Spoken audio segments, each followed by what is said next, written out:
guys, it's Mark Zickery, Mr. Sci-Fi, also known as Mark Zickery of Space Command. I'm here in London, in the lovely Hampstead area, where one of our Space Command investors is putting us up and letting us stay with him in his wonderful guest house, in a house that was owned by Stanley Unwin, who actually was the first publisher of The Lord of the Rings, so it's a storied and propitious place. But I wanted to chime in on a few things that have been happening in the science fiction world. Meanwhile, of course, we're here pitching Space Command and two other series, Lilith and Magic Time, based on my trilogy of novels.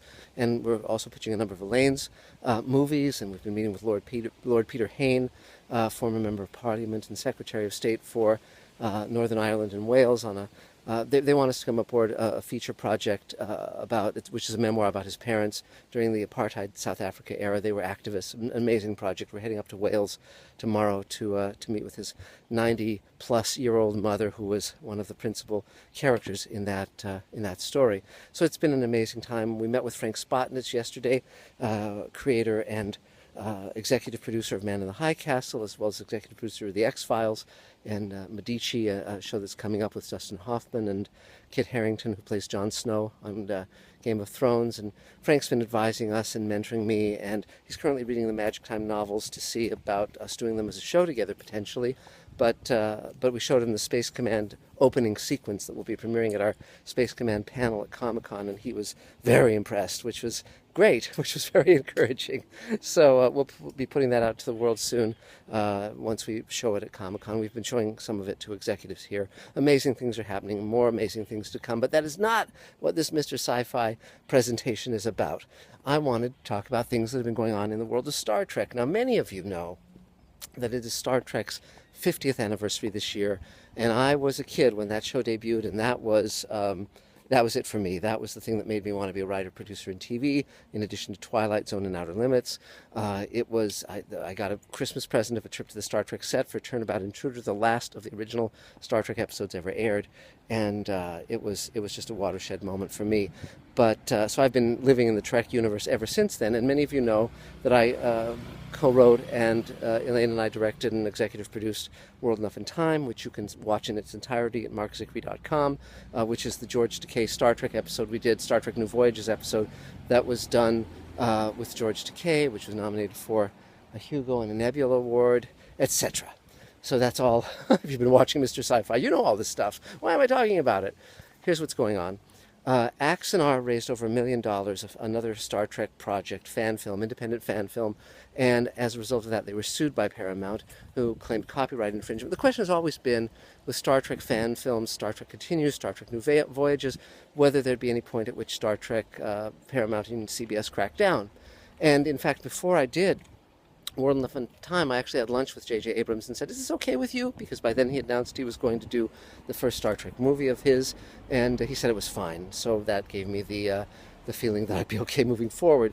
But I wanted to talk about this, and I also want to talk about, it's come out in the press recently that the new Star Trek movie, Star Trek Beyond, presents Sulu as a gay character, something that George Takei has gone into the press protesting, interestingly enough. And so I just wanted to talk about this a little, because there's a question about Star Trek, and the question really is, who owns Star Trek? And obviously, legally, the real answer is Paramount CBS. They own the copyright. There's no doubt about that. There's no gray area about that. They're the owners, and they can make new Star Trek TV shows, new Star Trek movies, until the cows come home. But there is something that differentiates Star Trek from other properties, be it Gunsmoke or, you name it. Any property anywhere. Gunsmoke, the new generation. Someone wants to bring that back, let them. Fine, great. Here's the difference. First of all, for those who know the history of science fiction, the literary genre, many of the great science fiction writers started out as fans. They were writing fan fiction before they were writing professional fiction. This was true of Ray Bradbury. It was true of many of the greats, Isaac Asimov, Frederick Pohl. They all started as fans reading the genre in the 1920s and 30s, and then they became the great literary lights of the 40s, 50s, 60s, and on. Arthur C. Clarke, all of them had their roots in fandom.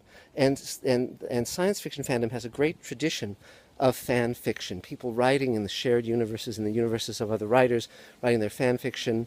They used to run them off on Mimeo and then Xerox. And, if they were sold, it was for simply the cost of of materials to make these things and distribute them. No one was ever getting rich. But then, all of a sudden, we all got video cameras, inexpensive video cameras, and it became possible for fan fiction to jump to another medium, which was the visual medium. And because of the internet, you could put it out, and millions of people around the world could be watching it and enjoying it. There was never any claim that these were official movies or TV shows, that these were meant to supersede what Paramount and CBS were doing. That was never the intent. The intent was always to create something different and unique to that form. Now, here's where it gets kind of muddy a little bit. Star Trek, when it debuted, had an enormous fan following, and the network, as many of you know, the network was very so-so about the show, and they were going to cancel it after the second season. And B. Joe Trimble spearheaded a vast letter writing and protest campaign. I was one of the letter writers. I was protesting with my little sign outside CBS back in the 60s as a little kid, and as a result of the outpouring, over 1 million letters, NBC renewed, now it's owned by CBS, but it was NBC back then. That was the network airing it, and Desilu and then Paramount was the studio making it. They announced that they were going to renew it for a third season.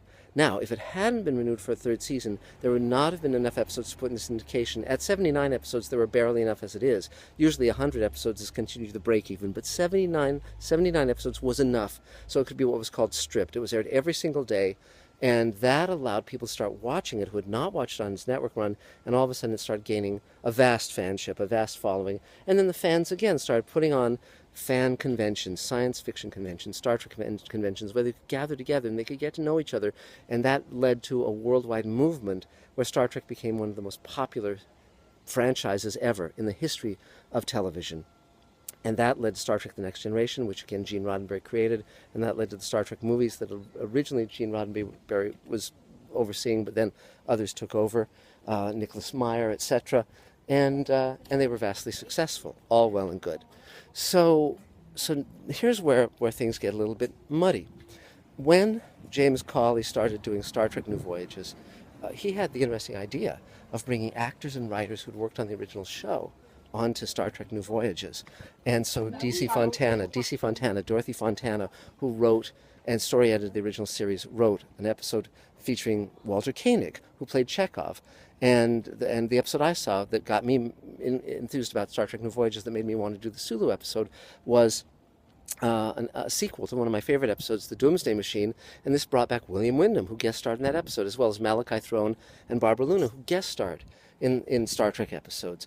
So there was a great sense of the torch being continued, being passed on, because these were the people who had actually worked on the show, who had actually made it great in the first place. And of course, Michael Reeves and I have credits on Star Trek Next Generation. I have a credit on Deep Space Nine.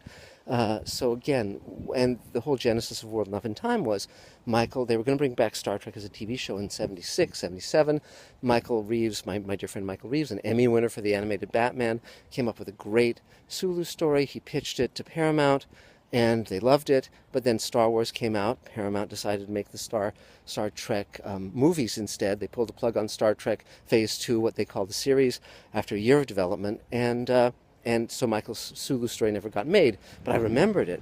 And when I heard that Walter Koenig was about to shoot an episode of Star Trek New Voyages, I was seized with the enthusiasm of creating this episode starring George Takei. I'd always wanted to work with him, and it was a terrific story. It was the great Sulu story that never got told, that never got made, because even as inclusive as Star Trek was, the minority characters, Uhura, Sulu, never got episodes that focused on them solely. That wasn't the structure of Star Trek. It was always Kirk, Sulu, Kirk, Spock, McCoy. They were always going to be the principals. So you were never going to get the great Sulu episode. It just wasn't going to happen.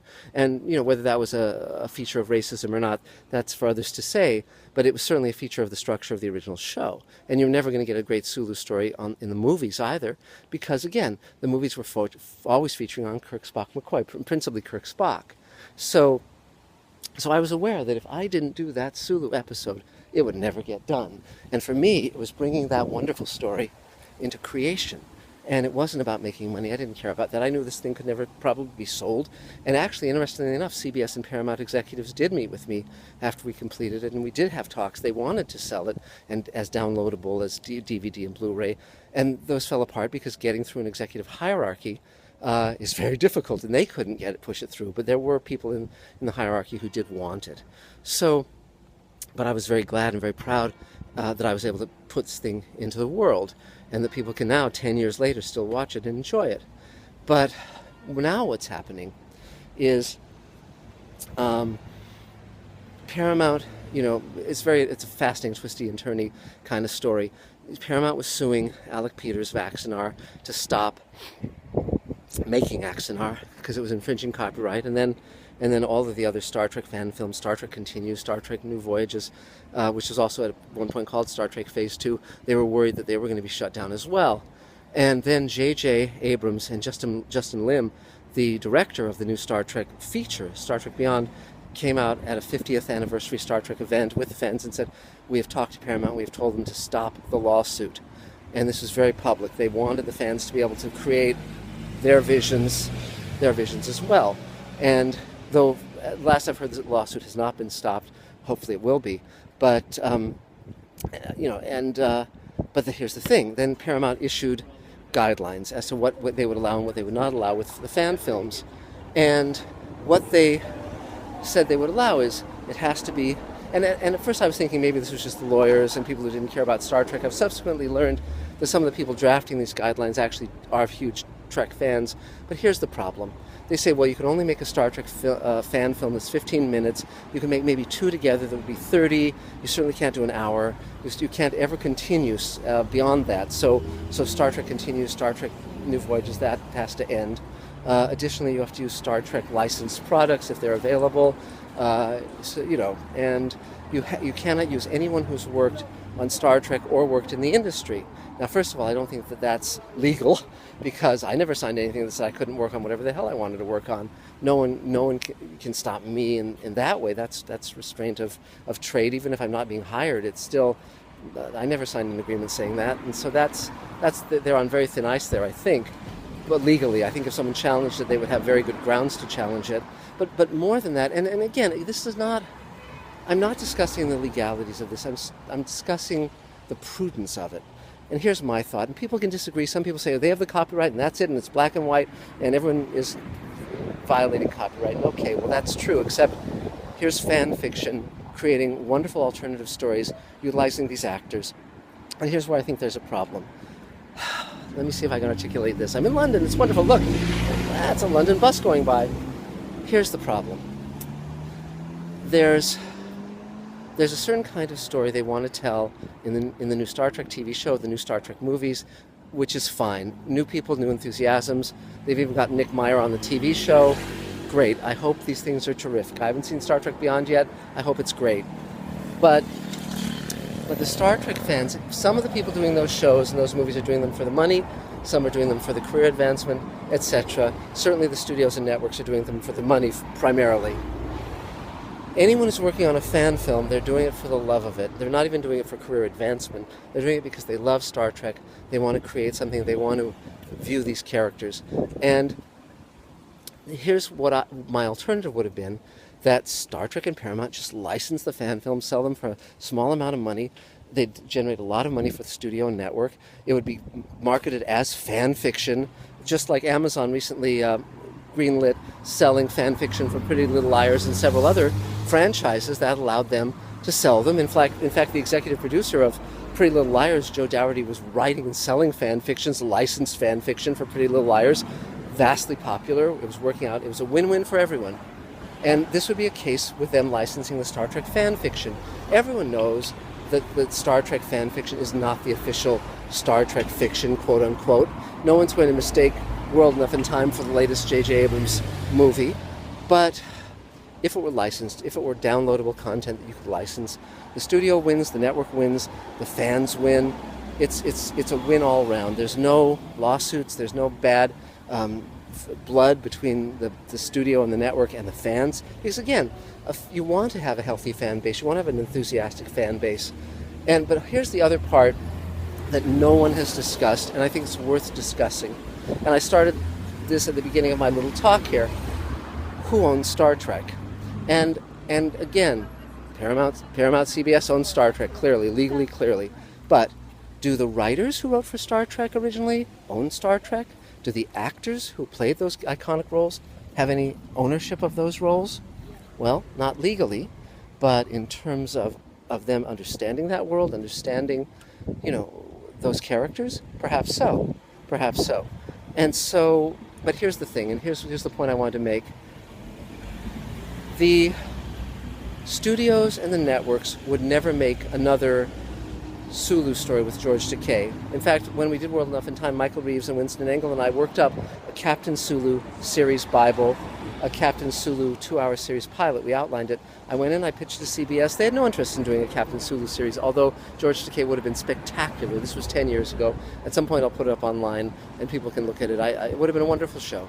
And we all would have watched it, but no, they didn't want to do it. So they were never going to do a George Takei Sulu story again. They were never going to do a Walter Koenig Chekhov story. They were never going to do a Nichelle Nichols Uhura story. Ever. And so those actors in those iconic roles were never going to be seen again by the public who loved them. And there, of course, is a huge ageism in Hollywood. You don't tend to get, in science fiction, you don't get movies that have lead characters in their 50s, 60s, 70s, 80s. You just don't.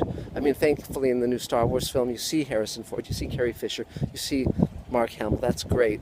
But in Star Trek, you'd have Leonard Nimoy come in and do a cameo for a couple scenes. That was it. And so to be able to create episodes that gives a final tip of the hat or more to these wonderful actors, these iconic characters. I mean, I love the scene that William Wyndham did in the sequel to The Doomsday Machine that Star Trek New Voyages did. It's a wonderful scene, and he's wonderful in it. And it's great to see him do that. And it hurts no one, because no one suffers from any of these fan films. There's not a single dollar lost to Paramount or CBS. There's no one who watches Star Trek New Voyages or Star Trek Continues and says, well, I'm not going to go see the movies because of that. I've got my Star Trek content. They're not going to say, I'm not going to watch the TV show. They'll go to the TV show, they'll watch the TV show or the movies because they like them, and if they don't like them, they won't continue. But that's the same relationship they would have whether or not these fan films existed.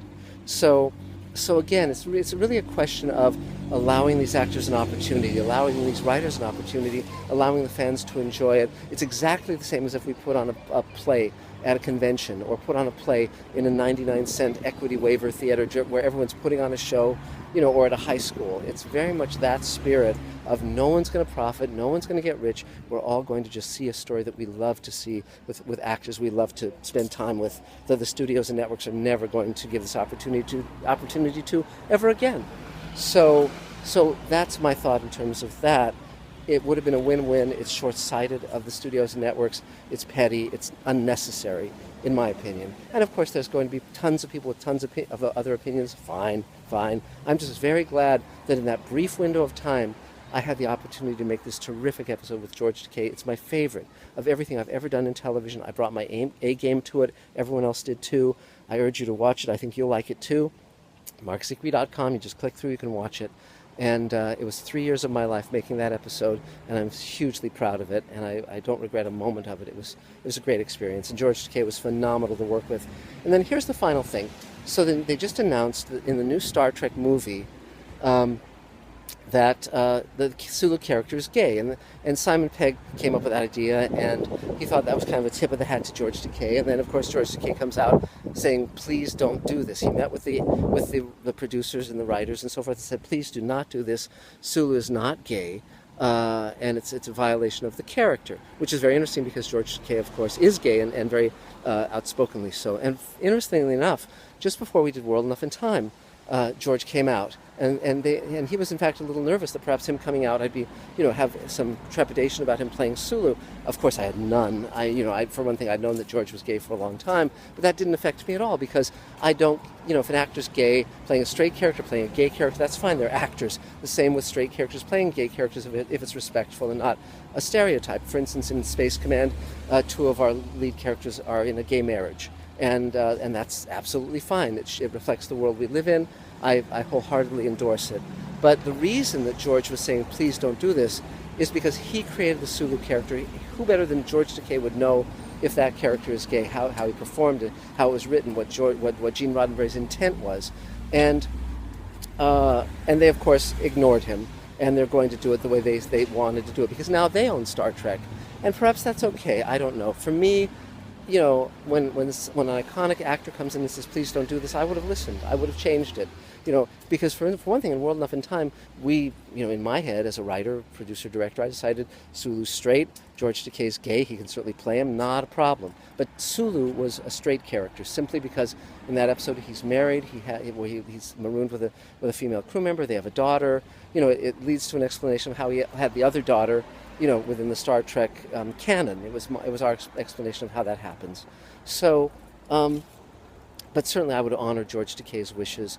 And I remember, speaking of gay issues, I remember one time when I was in the Star Trek Star Trek The Next Generation office at Paramount, I was with Michael Piller and one of the other writer-producers, and Gene Roddenberry stuck his head in, and he said, you know, in that episode where Picard is talking to the young man, Wesley, and talking about adult relationships, he says, well, you know, be sure to say a man can love a woman, or you know, or two women can love each other, or two men can love each other in terms of a sexual relationship, in terms of, you know, how the world works. And they said, okay, fine. He said, don't forget to do that. And he said, fine. And he left. And then they kind of laughed. And they had no intention of saying that. They had no intention of discussing gay issues at that time. And I thought, at the time, they're wrong and Roddenberry's right, because Roddenberry was a voice for inclusivity, and he was ahead of his time even back then, and that was probably the early 1990s. And so I think, you know, it's always going to be that balancing act between honoring the old and creating the new, and there's going to be again a spectrum of opinions on this. But I just wanted to chime in with my opinion on all of this, that I think anytime you've got a vigorous creative community creating work of merit, and again, merit is defined by the individual viewer, the individual consumer, but anytime you have a vibrant artistic community, it's best to let them pursue that art and find ways of generating revenue, rather than trying to constrain that art, rather than trying to shut it down. This is certainly what's happened in the music industry, where they found that ancillary products, they found that the touring, that's made up a lot of the difference in the fact that people are now downloading free music. I think in terms of visual media, more and more that's going to happen. I'm very lucky that my audience has been financing Space Command, but now we're going to the networks and the big broadcasters to air it, because again, they can provide the money to promote it and get it out to a larger audience. But thank God, the audience that we reached out to when I did World Enough in Time is the audience that's followed me into Space Command and made this dream come true. I think, I've always said that I trust my audience more than I trust the executives, and it's true. And that's not to say they're bad people, they're not. But it's just to say they are always looking for ways to maximize revenue, and they view things as product rather than as art. And I've always started with the art, and fortunately been able to make a living doing it. But anyway, that's just a few thoughts on all of this stuff. Everyone is welcome to disagree. That's what makes a horse race. So from London, from beautiful Hampstead, this is Mark Zickrey, Mr. Sci-Fi, Mark Zickrey of Space Command. Talk to you again real soon. Take care, guys. Bye-bye.